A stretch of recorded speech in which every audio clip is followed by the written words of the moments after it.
Hello fellow coffee botherers, and in this video I'm going to be unboxing, setting up and using the Sage Oracle. Got the machine out, we've got the box of accessories and we've got water filter holder. I'm not going to install it.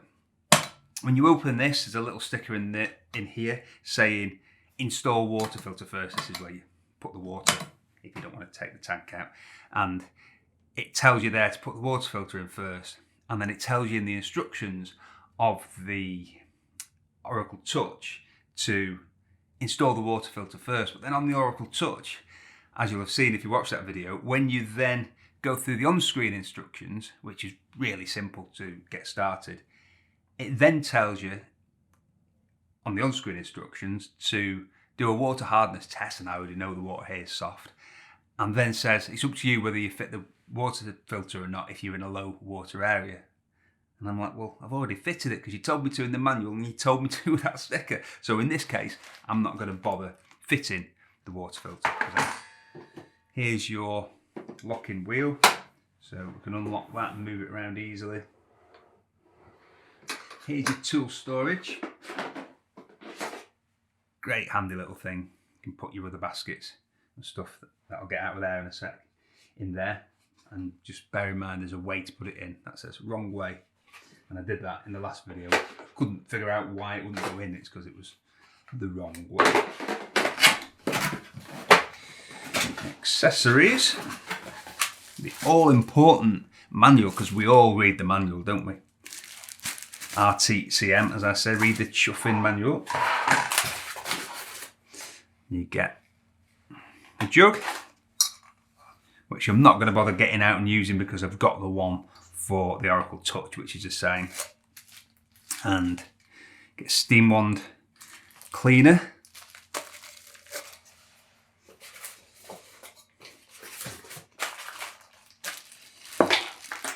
Oh dear, it's lost something. Allen key, a back flush disc, a couple of back flushing tablets, cleaning tablets, a few other little tools, a couple of Allen keys, porter filter, and your porter filter has got the double basket in it. So don't worry that you've got a space there which is for the double filter basket they normally put it in. There's your single, so you want to put the single in if you're using single shots. A couple of brushes, knockbox, hopper, forgot about that.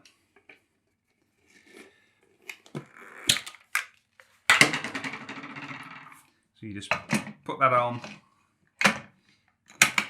and then twist it like that to lock. And don't worry, it'll tell you if it's unlocked. It'll just say lock porter filter. What is it? Hopper. It'll just say lock hopper.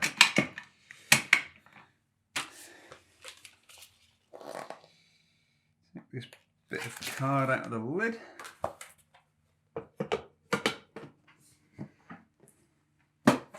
And now all I'm going to do is rinse the water tank, fill it up and stick it in. I'm not bothering, as I said, putting the water filter in because I am in a soft water area and I'm only using it for a bit in order to review. So I'm not going to bother with the water filter, but it is really straightforward to put the water filter on. And I do show you how to do that in the Oracle Touch video. So if you want to see me doing that for some strange reason, just watch that video.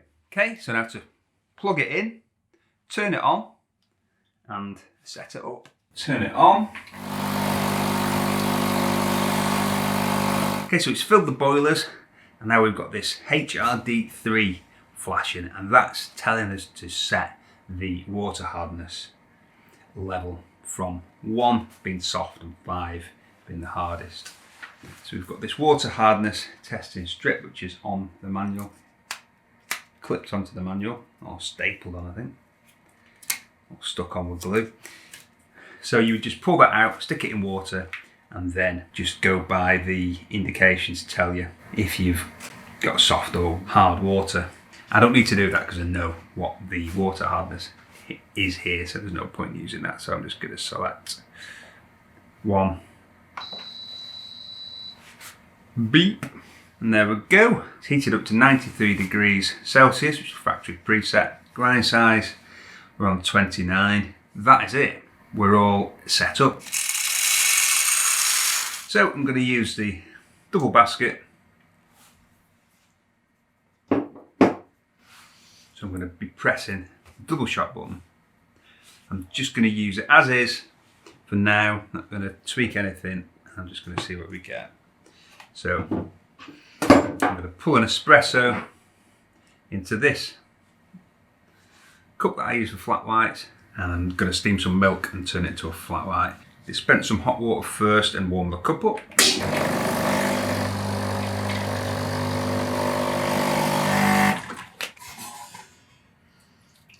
I'll pour that into the drip tray, which you can do with these because they've got a nice big drip tray. It's about 1.2 litre capacity, which is mega. I mean, that's, you know, more than some espresso machines have as water tanks. It's a nice big usable drip tray. I've got a dry cloth here for the portafilter, and then we've got one cloth for doing your milk, and you can just keep that around your wand. Something dry to keep the portafilter dry, and then you have another one for just general wiping down. It's good barista practice and home barista practice. So you've got one for your milk and a different colour, so you know you're not interchanging these and wiping milk everywhere, which is a bit rank. So you've got one for general cleaning, cleaning coffee spills and things like that. One for milk, and then you've got a dry one for your portafilter. I'm going to stick this one in the barista apron. I'm using scales, and I would always recommend you use scales because you want to know how much espresso you're getting. With this machine, with the Oracle and Oracle Touch, in theory you don't know how much it's grinding, but you do. If you're doing a double shot, it'll be around 21, 22 grams, and you can check. I can let it grind and tamp, and then I can weigh it. I'll start off by tearing the scales with the portafilter on, and I can see how much it's ground. That will change depending on how coarse or fine the grind is. But then if you're weighing the shot, you can have a good idea of your ratio. So if you want to do standard, what I call a standard espresso ratio of 2 to 1. So if it's 21 grams, you'd be looking for about 42. And I say about, it doesn't have to be bang on. It's difficult to get it absolutely spot on unless you're using a really expensive scales like the Cayer Luna. So you're looking to double the weight of the ground coffee with espresso in shot time of around 28 to 32 seconds. That's the kind of ratio and recipe I always go for. It's factory preset at 29. I am going to change that because that is going to be too coarse. I know from experience. So I'm just going to take that to, before we start, there's been nothing ground yet. I'm going to take that down to, what do we think? Let's do 18. In fact, no, let's do 14. And then turn it around to start.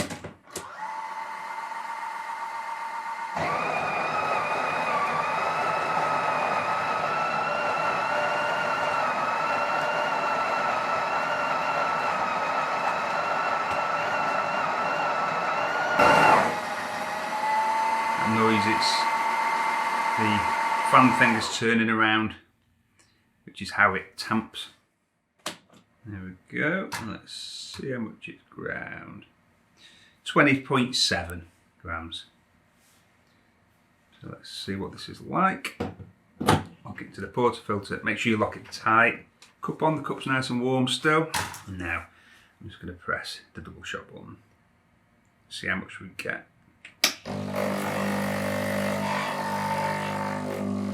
It's telling us we're in pre-infuse. After 7 seconds, it goes into shot pulling, and that looks nice. Actually, the first shot we've ever pulled with it.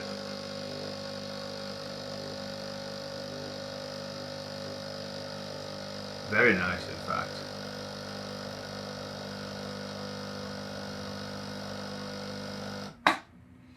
So we've got 39.3 grams, 39.4 grams in 30 seconds. So we're not that far off. We can tweak that slightly, but we're actually really close to being perfectly dialed in. From that was a fluke. You probably found the next shot of pull is not quite as dialed in, but that is not at all bad, and it tastes really good as well. Wow, for the first ever shot on this machine, that is nice. So let's do the milk thing. Now we've got manual and auto on the steam one. First of all, I'm going to do it on auto. You'll see here we've got the scale of foams. We've got cappuccino at the top, latte at the bottom. Temperature wise, we're at 60. I'm going to change it a little bit. I'm just going to change it up to 62. And then let's go. Let's see, we've got 1, 2, 3, 4, 5, 6, 9 settings, have we?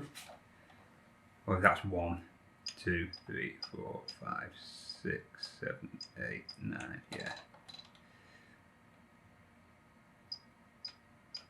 So I'm going to set it to 4. Let's see what that does.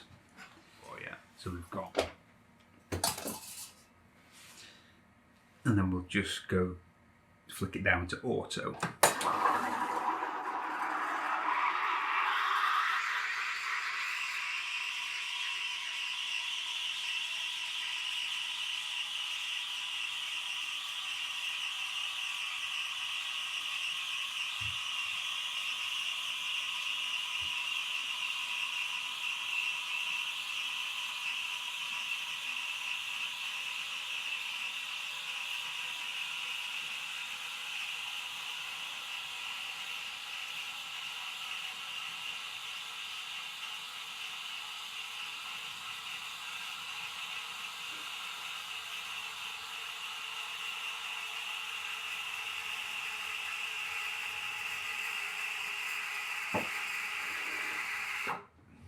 62.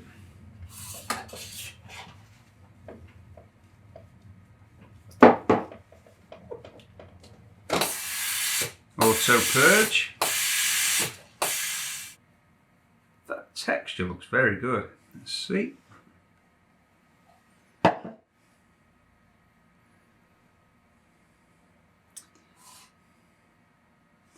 See what it's like for mouthfeel. Yeah, pretty good. I'll try it on 5. There we go, right in the middle now at 5. Temperature is actually slightly cool. So let's try, go for 64. But for the first attempt, that ain't bad. We're dialed in then, so I'm going to do exactly the same again. Another flatty. We'll see what we get. Knock out the puck. Not changing anything with the grind.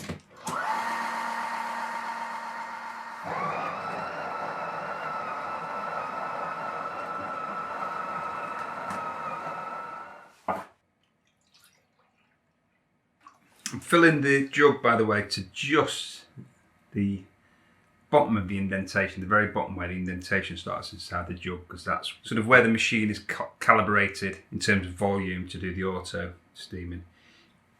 If I was doing it manually, I would just use what I need, so I use a little bit less. There we go.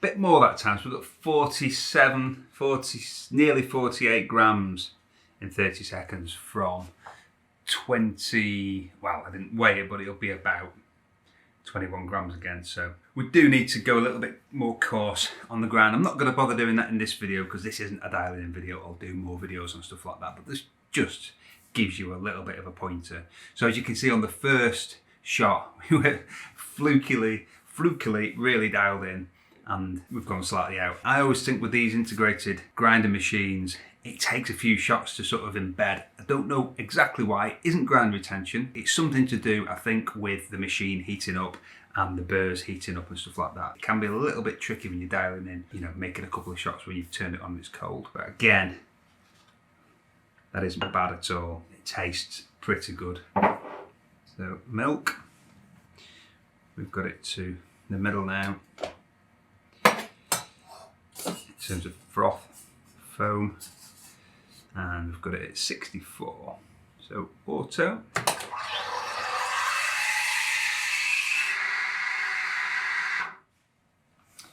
$64.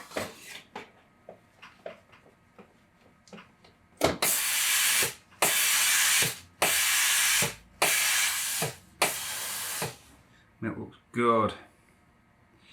Nice and glossy. If it looks like melted ice cream or gloss paint, and that's what you're after. And that's good. Nice texture. Decent flat white. So now I'm going to make a cappuccino. So I'm going to keep it at 64. I'm going to take the foam right up to the top. Let's see what that does. I'm going to weigh the portafilter again.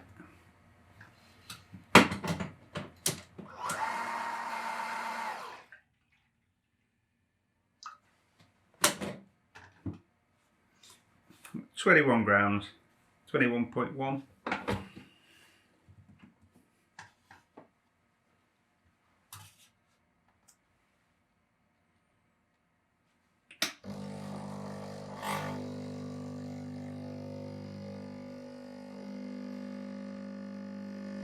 So 7 seconds of pre-infusion.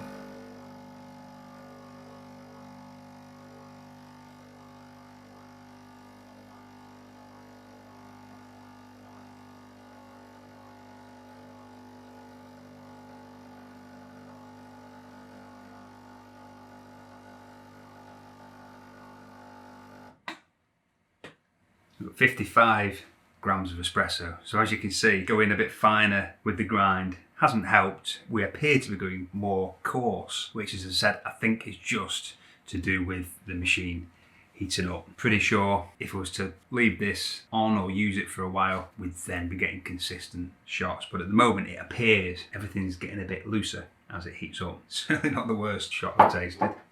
I've made worse, I can tell you. For doing a cappuccino, I've gone for the frothiest froth possible, and then we're going to go auto. 64.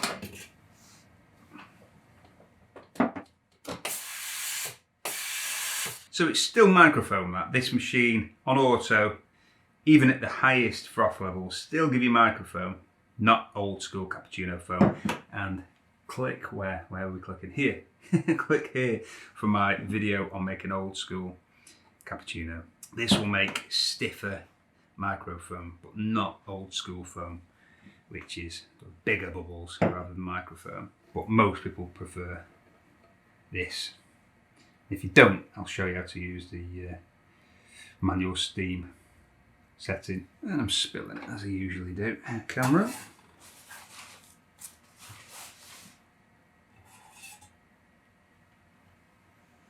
Yeah, that's what I'd class as a third wave cappuccino, speciality cappuccino.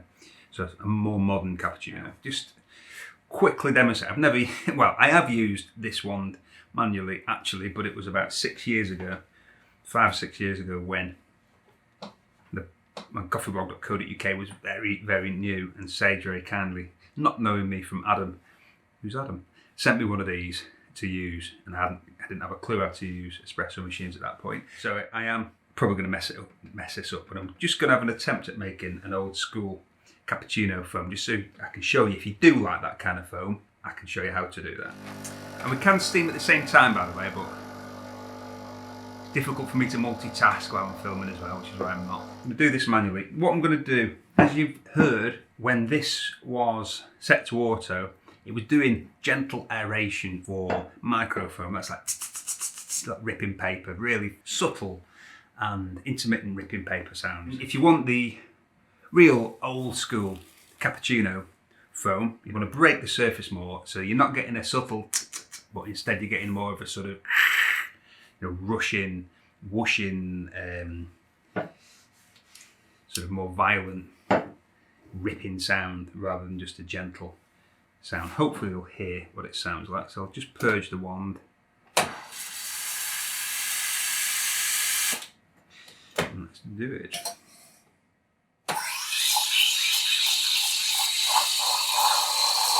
Hear that?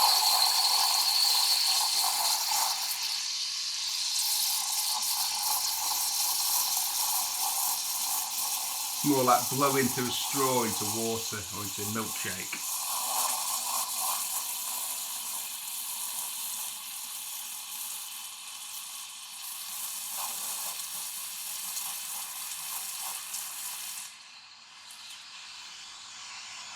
Now we're just warming it up. Let's see, still tells you where you're up to temperature wise. 64. You'll see from that, that's more frothy. Trying to get this at an angle you can see it, but it's very difficult. So I'm just spooning the foam in off camera because you can't quite see the bench.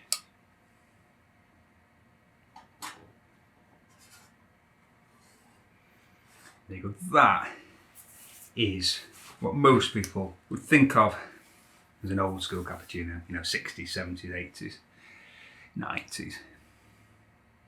And a lot of cafes and restaurants you still get this if you ask for a cappuccino. If you go to coffeeblog.co.uk, I've written a post recently on cappuccino, where it came from, its origins and all that malarkey, and I mention in that why old school cappuccino looks like that, but I'm not going to tell you. You need to go to coffeeblog.co.uk if you want to find out more on that story. But there we go. So there, we've made a few milkies. I think we should probably make a long black now, and then that'll probably do. So long black button here, size and strength.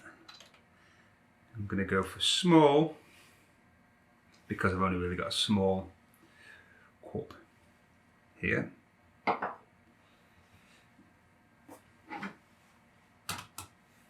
Set of interest when I see how much it grinds again.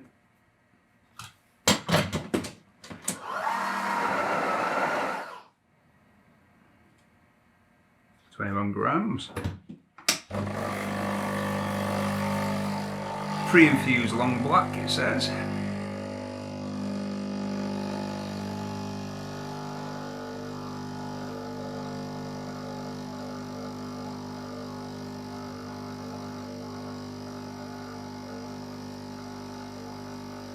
If we find we're overfilling the cup, we can always press that button to stop the shot. Now that wasn't bad actually, that was about 40, oh sugar.